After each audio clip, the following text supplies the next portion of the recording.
Hi there, my name is Maddy. I am a senior here at Maddy High School. I use she, her pronouns, and as many people know, I identify as a lesbian. I've already spoken about myself and my sexuality in a video that I recorded last year, and so this year I would like to take the opportunity to talk about an important subject, being an ally here at Maddy. First of all, being an ally can sound a little bit daunting. It's kind of hard to know just what it means and how it works, but I'm going to reassure you, it's pretty much just being supportive and kind. The first little bit of advice for all of you potential allies is about a rather large part of every LGBT person's life: coming out. Coming out is portrayed in the media as a big event that happens all at once, while in real life it's usually pretty gradual. When someone comes out to you, keep in mind you could be the first person they've ever told. A good rule is to keep these conversations confidential unless the person explicitly tells you that you can tell other people. There is the unfortunate truth that some people are not in a safe position to come out to everyone while they're still in high school. Not everyone has parents and family that are supportive and loving, and to out them could put this person in danger. Sometimes a friend, or even a teacher, is the first person someone feels safe enough with to come out to.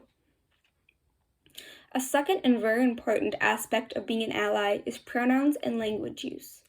I myself am cisgender, which means that I identify as the gender I was assigned at birth.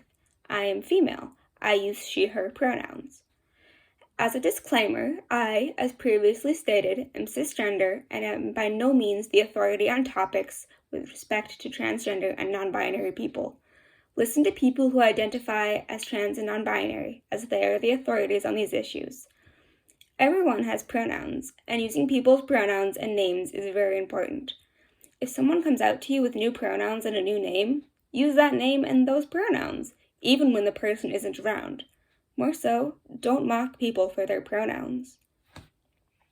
The second part of this discussion about speech comes down to language use.